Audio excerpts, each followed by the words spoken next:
Hello, everyone, and welcome to Module 3, Licensing and Branding. Today, we're going to talk about licensing for the most part and then transition into a little bit of branding. All right, so to begin with, what do we mean by this concept, licensing? All right, so licensing basically means that you give the rights. If you own some form of intellectual property, you give those rights to a third party for a period of time. Right? It's the process of leasing those rights to a third of your legally protected intellectual property, patents, trademarks, copyrights, or right of publicity to a third party so they can use it for a period of time.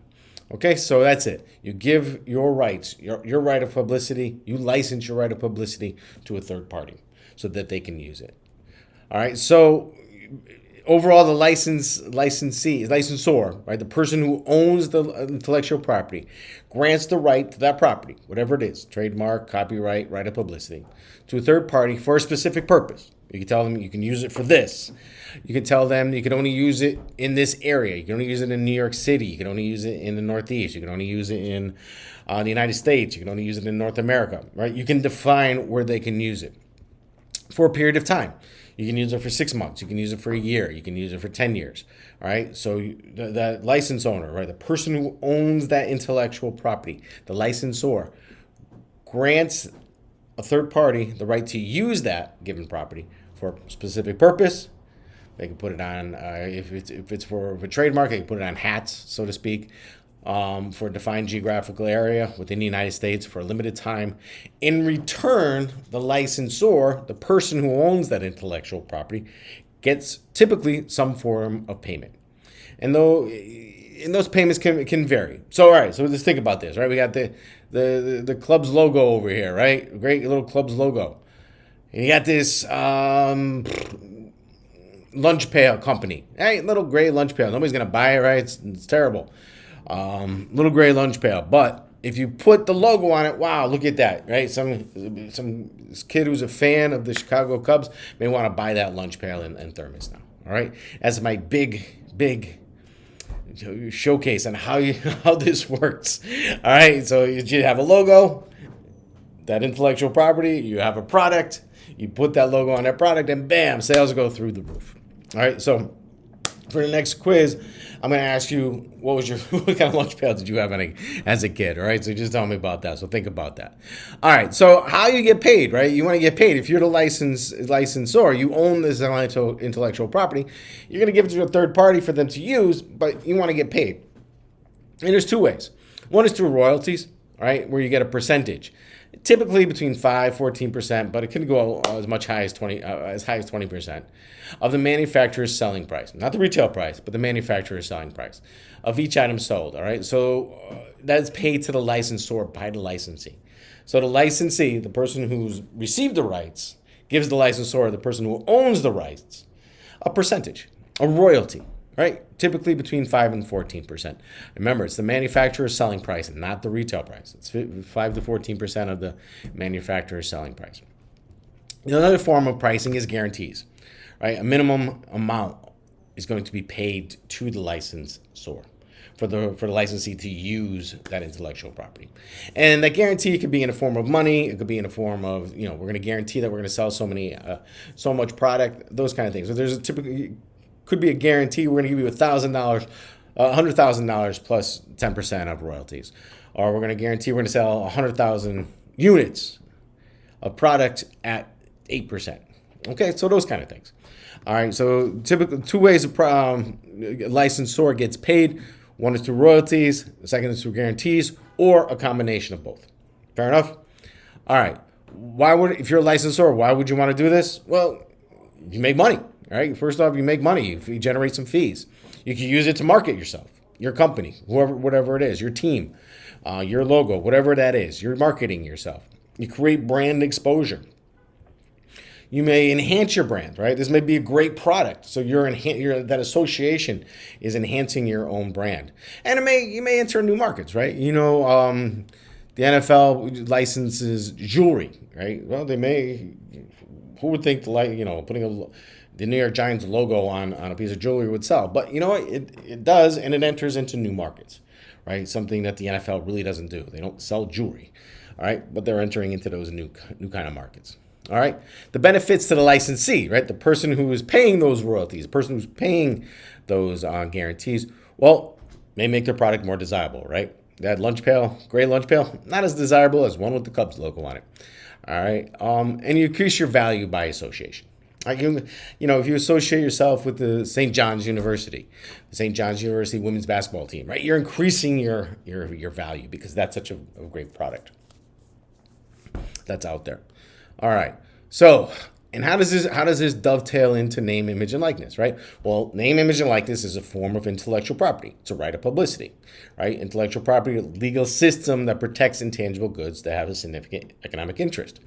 And one of those is your right of publicity, right? And we talked about this it was on the quiz. I think everyone got this question right. The rule is that a person's name or likeness cannot be used without consent in a commercial endeavor. Right? They can't make money off your bella figura without your consent. Right? It's the inherent right of every human being to control the commercial use of their identity. All right, so this is a form of intellectual property which can be licensed. You can sell it. You can give your IP, your right of publicity, to a third party, right, for them to benefit from, to sell. Like, here's some pictures, right? You got Messi there. You got Shaq. You got the guy from Kansas City. They're associating themselves with the brand, right? They're licensing out their bella figura, their name, image, and likeness, their likeness to a third party in return for negotiated settlement, right? They're not doing it for free. I highly doubt Shaq is just telling Icy Hot, yeah, sure, use my face, sell your product, and so be it.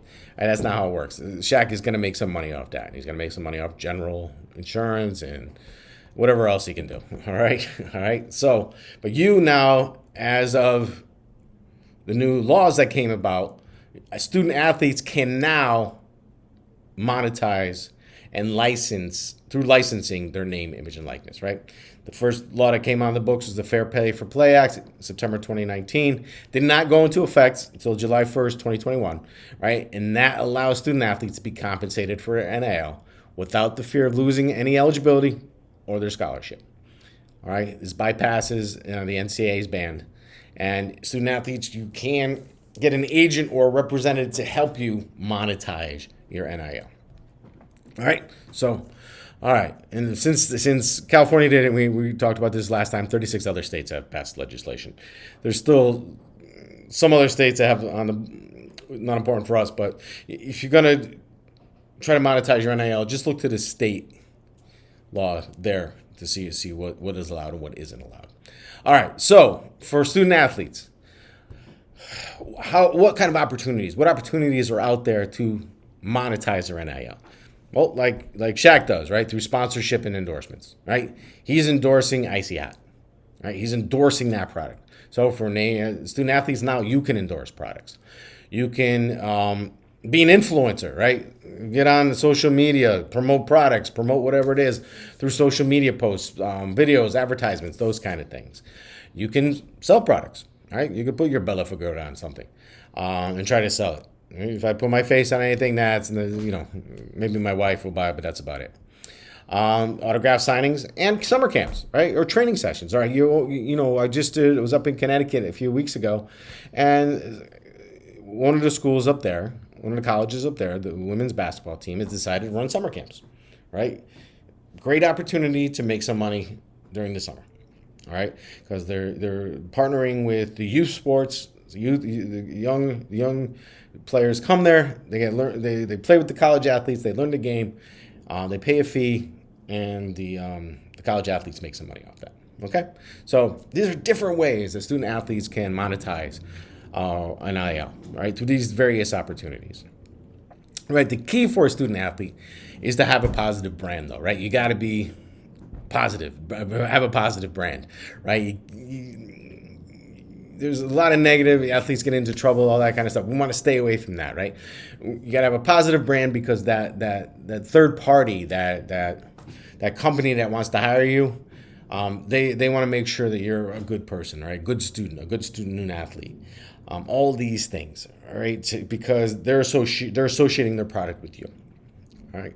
So what is meant by this term brand then, right? So what do we mean by that? Basically, the term brand is the concept, right? It's the idea in your head that identifies a company, right? Identifies a product, identifies an individual, right? What comes to your head when you see a logo? What comes to your head when you see Shaq? What comes to your head when you see St. John's University, right? All those things, right? It's the perception of a product, service, or person themselves. Brands often have identifying images, right? Those trademarks to help create distinct identities. These images could be a symbol, mark, logo, name, picture, whatever it is. But it's something that that is associated with the company, right? That logo is associated with the company. So when you see it, bam, there it is, right? There's that association. Those perceptions come up in your head. And for instance, Nike, right? When you see the Nike swoosh, what do you think of? Right? What conjures up in your brain? For me, it may mean different things. If you, as student athletes, it may mean something else. Right? For me, it means okay, good training.